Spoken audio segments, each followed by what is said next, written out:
Kore Mwapinduka and welcome to Africa Good Morning, your portal into Africa's potent stories. Today, we track President Cyril Ramaphosa's firm dismissal of Donald Trump's threat to exclude South Africa from the 2026 G20 summit. And we also cover Tunisia's politically charged prison sentences handed to opposition figures in protests marked by democratic concerns.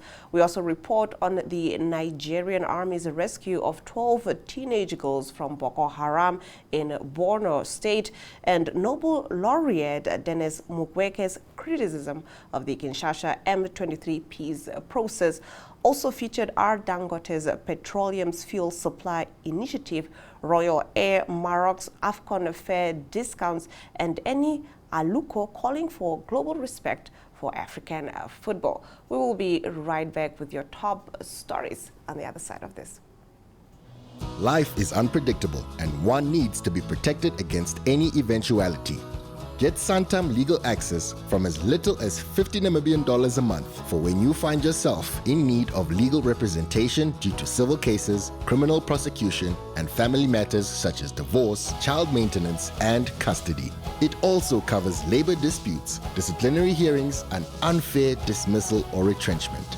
With Santam Legal Access, you'll receive free legal advice on almost every legal aspect, whether the specific matter is covered by your policy or not. For true peace of mind and legal protection when you need it most, call us on 061 292 8000. Santam. This is freedom.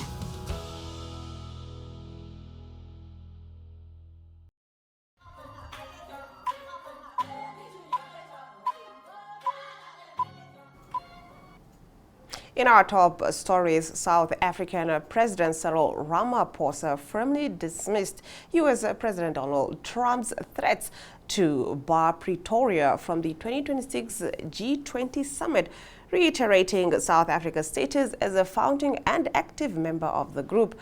Trump's objections, rooted in widely discredited claims of persecution against the white minority and alleged land confiscation, were labeled blatant misinformation by Ramaphosa.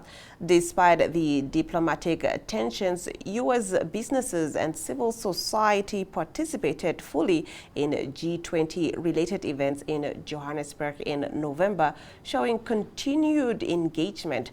Ramaphosa emphasized that Pretoria had correctly handed over the rotating G20 presidency to a U.S. embassy representative, countering Trump's allegation that South Africa refused the transfer. He underscored the importance of maintaining constructive ties with all international partners while affirming the country's commitment to working within the G20 framework.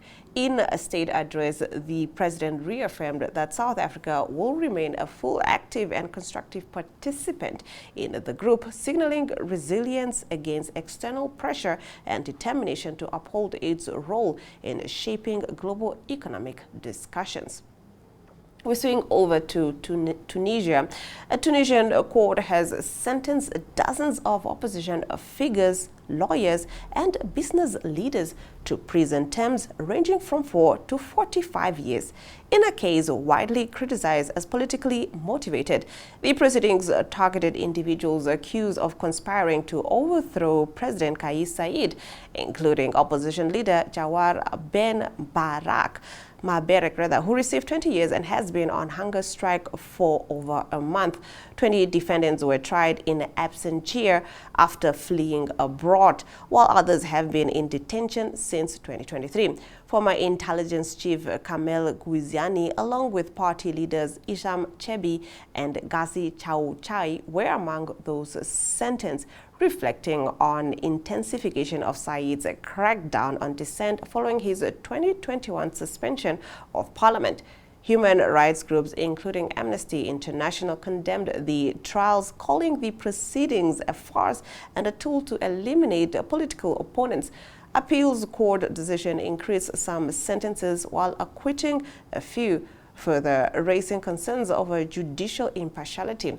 On the streets of Tunis, thousands protested, accusing the government of cementing authoritarian rule and undermining Tunisia's democratic progress since the Arab Spring.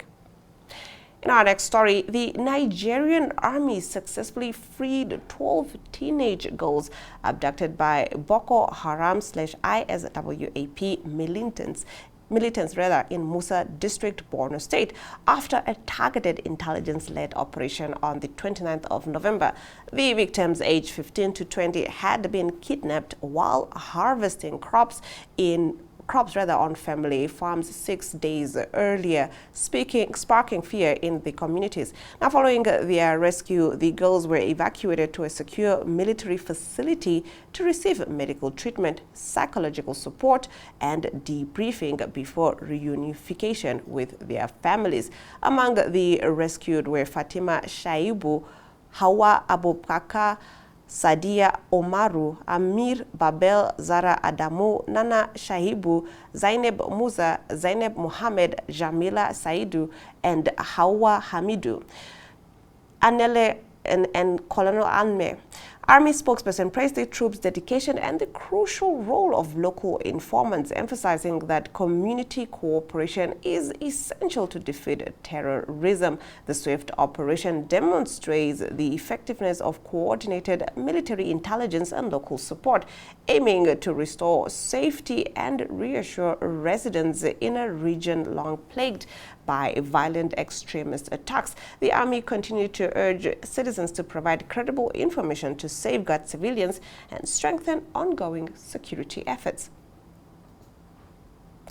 Nobel Peace Laureate Dr. Denis Mukwege condemned the ongoing peace negotiations between Kinshasa and M23 rebels, describing the Washington and Doha-led process as illegitimate, precarious, and incapable of guaranteeing lasting peace. Mukwege highlighted the exclusion of North and South Kivu communities from the talks and criticized foreign involvement. Criticized foreign involvement prioritizes access to mineral resources over local rights. He warned that without transparency, guarantees, or a clear timetable, selective enforcement could undermine stability on the ground. Mukwege stressed that sustainable peace requires direct inclusion of affected populations and prioritization of their fundamental rights above external, economic, or strategic interests.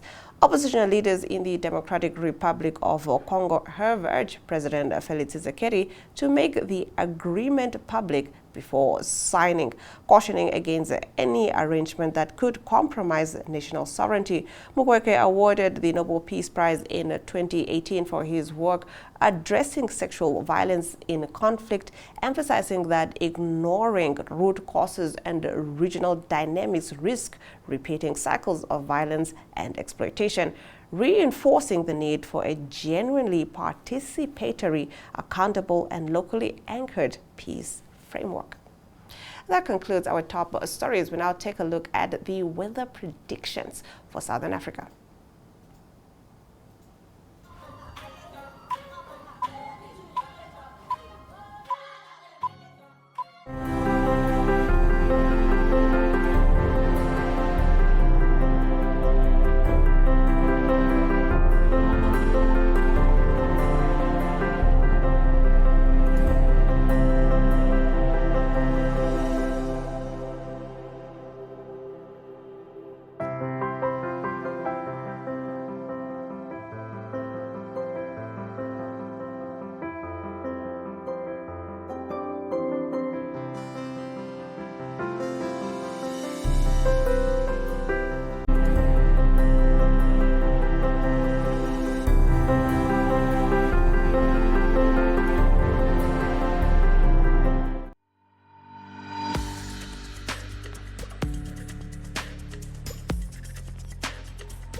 Here is a roundup of what's been happening in the land of the brave. Starting us off, President Netumbo Nandi-Ndaitwah has commissioned 3 presidential task forces on health, housing and land, and economic recovery at the State House in Windhoek yesterday afternoon. Let's take a look. One of the task force reference points should be the post-COVID-19 economic recovery report. There's a document to that effect, and the National Planning Commission has to make it available. The task force on health. You know, a health nation is a productive nation. This committee will assist us in building a strong, more responsive health system that serves the needs of all Namibians. And I want to underline, all Namibians. The report of the 2013 on health, commissioned by His Excellency Hifike Punye Pohamba, should be the most critical reference document for the task force on health. This committee was composed of individuals from different backgrounds. They went all over Namibia, and it took them not less than a year to produce that report.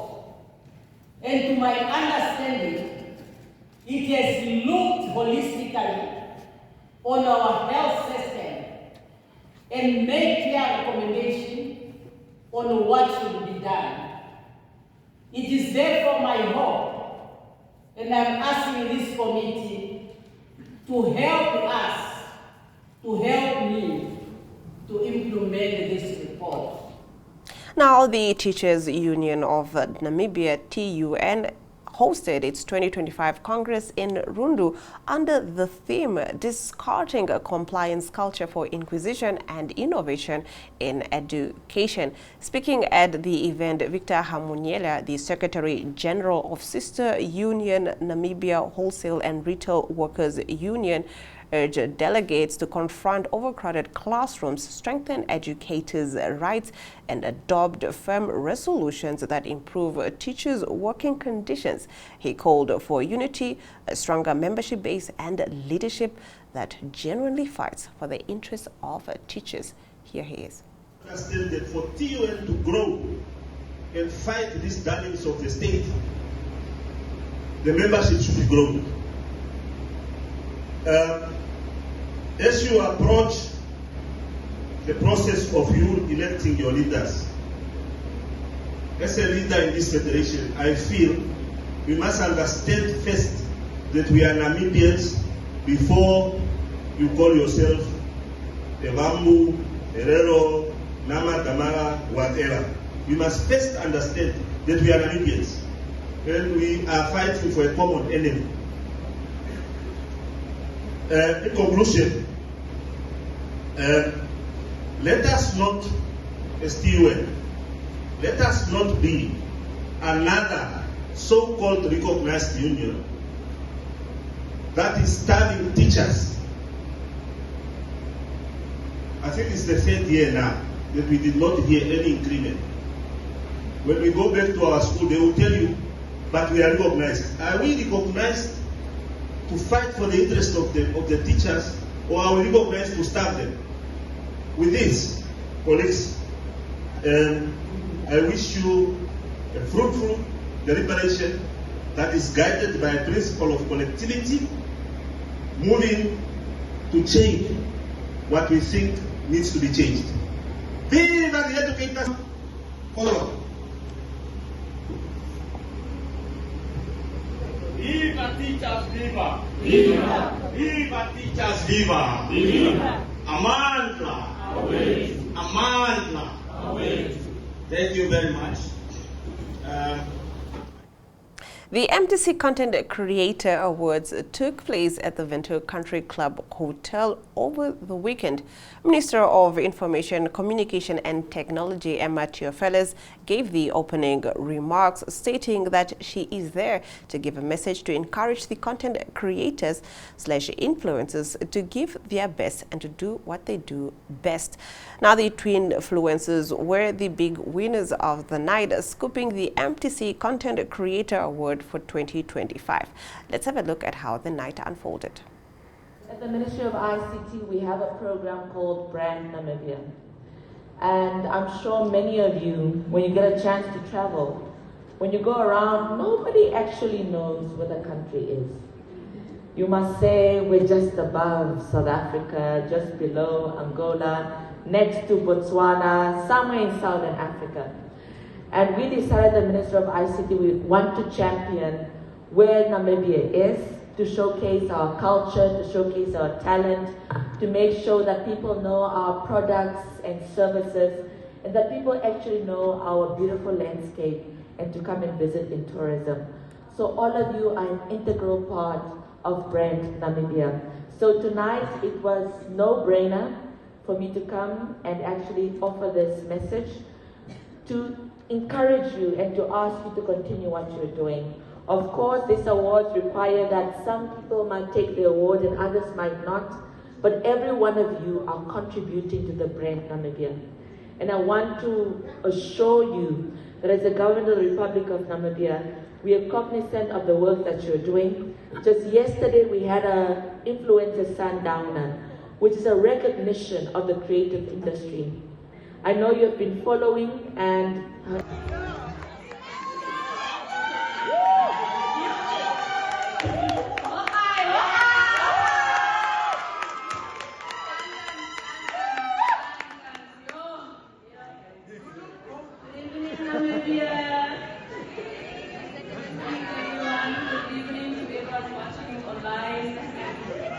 everyone in the house,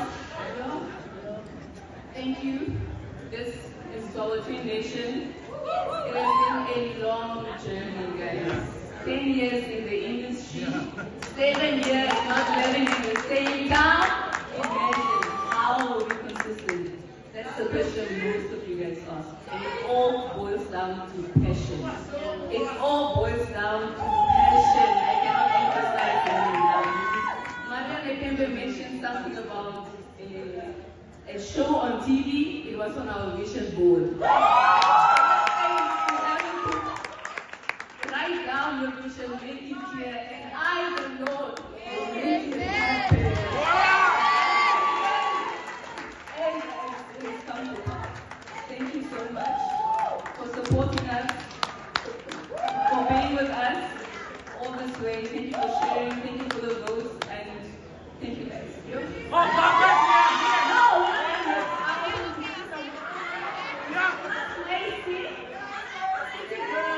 Good evening, ladies and gentlemen. You all look absolutely amazing tonight. MTC, can we shout for MTC tonight? Thank you so much for the platform. We are truly honored and very much privileged to have won this award tonight. I know this is but yeah, two different girls living in two different towns, pushing one brand. Colleagues, it's not easy. Consistency and passion is the only thing that's going to drive you. Many of us that are present in this room tonight and that are also inspired by the other creators that have won tonight, and you haven't started your journey yet and you're still considering, how do I start? Start where you are and with what you have. You don't need an iPhone 17 to start your journey. Please just start sharing your story. It's not what you do, it's why you do it. And also, to add onto that, maybe you might be asking yourself, but how do I start? What's the one thing you can go about for 30 minutes without having to read a manual or a guide? That thing that you're thinking about, that is your superpower. So master it starting today. It hasn't been easy. It's not going to get any easier. Let's continue pushing the industry. And let's work together. For the other creators that were also nominated in the same category, we love you all and we are all winners.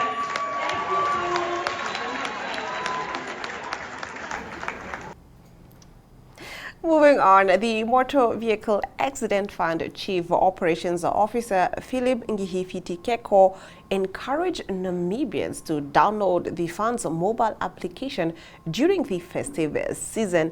This will help emergency units get to a scene faster with more accurate locations. Ngihifiti-Keko made these remarks during the annual festive season road safety campaign sponsorship announcement event in Windhoek that happened recently. Ambassadors for road safety within your organizations and communities. Let us ensure that the partnerships forged through this campaign endures beyond the festive season, supporting our long-term road safety goals for Namibia. Thank you for your generosity, trust, and belief in our ability to make positive impact. I urge everyone to download the Motor Vehicle MVA Fund mobile app, which allows users to report crashes with precise location. Now you can access, or you can also access your claim statuses and much more. There's plenty of information that is on the app. The app is available on the Google platforms, available on the App Store. So I urge you, before you leave this room, to just download that app. As we approach the festive season, I wish everyone a safe and peaceful, joyous time with your loved ones. The MVA Fund remains committed to collaborating closely with all our partners to safeguard the lives on our Namibian roads.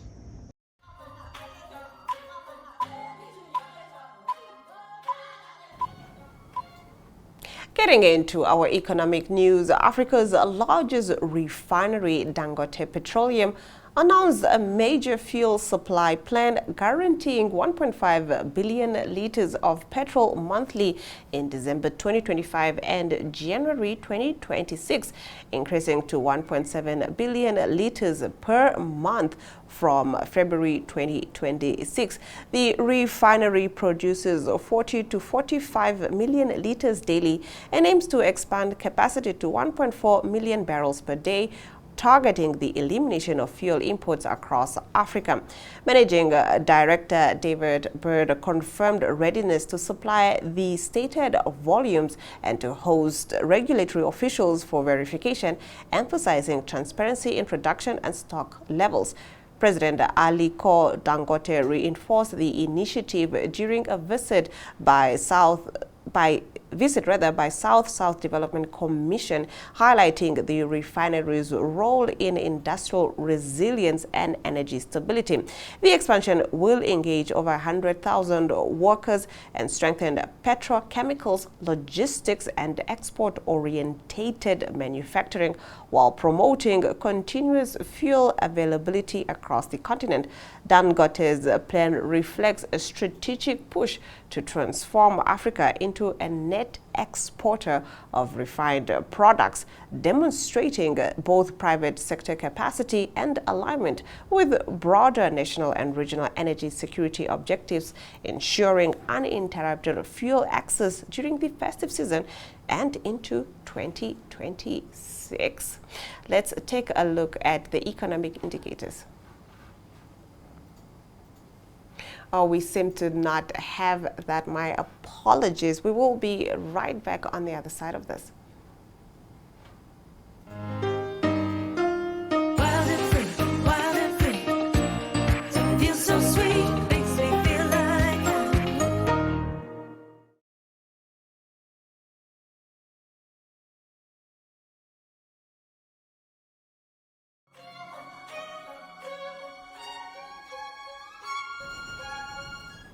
And that's all the time that we have for you on Africa Good Morning. We will see you tomorrow, same time, same place. From me, Glenora Shipura. Until next time.